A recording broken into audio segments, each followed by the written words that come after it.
ইরানের কাছে লজ্জায় মুখ লুকাচ্ছে যুক্তরাষ্ট্র। ইরানের ১৯৬০ সালের যুদ্ধবিমান যা যুক্তরাষ্ট্র রাডার সিস্টেম কোনোভাবেই বুঝতে পারল না এবং তারা সুনির্দিষ্টভাবে একেবারে রাডার সিস্টেম ভেদ করে হামলা করেছে যুক্তরাষ্ট্রের ঘাঁটিতে।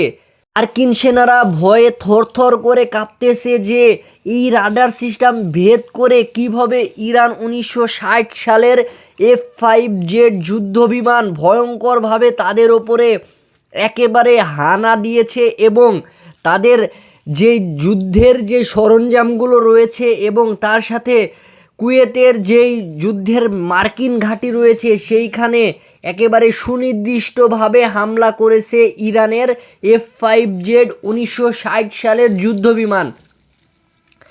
এমতো অবস্থায় এটা বোঝা যাচ্ছে যে আকাশপথে দুর্বল হয়ে পড়েছে যুক্তরাষ্ট্র এবং তার সাথে যুক্তরাষ্ট্রের নাক কাটা পড়েছে ইরানের এই ১৯৬০ সালের যুদ্ধবিমানটা তারা যে ঠেকাতে পারেনি অথবা ভেদ করে তাদের ভিতরে হামলা করেছে। এটা একেবারে লজ্জার বিষয় যুক্তরাষ্ট্রের জন্য।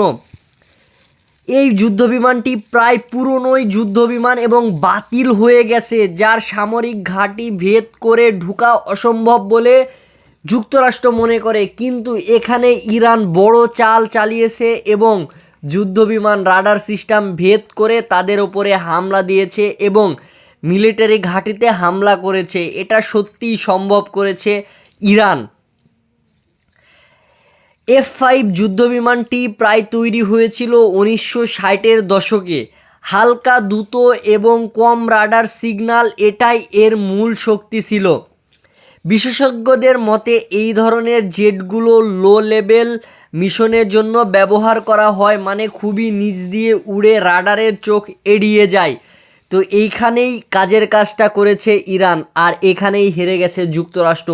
পরবর্তীতে দেখার বিষয় যে যুক্তরাষ্ট্র কিভাবে আরও নতুন হামলাগুলো সামলাবে এবং এই যুদ্ধবিরতির মাঝেই যুক্তরাষ্ট্র আবার ইরানের সাথে যুদ্ধ করতে আসবে। এটার বিষয় দেখার জন্য আমাদের চ্যানেলের সাথেই থাকুন।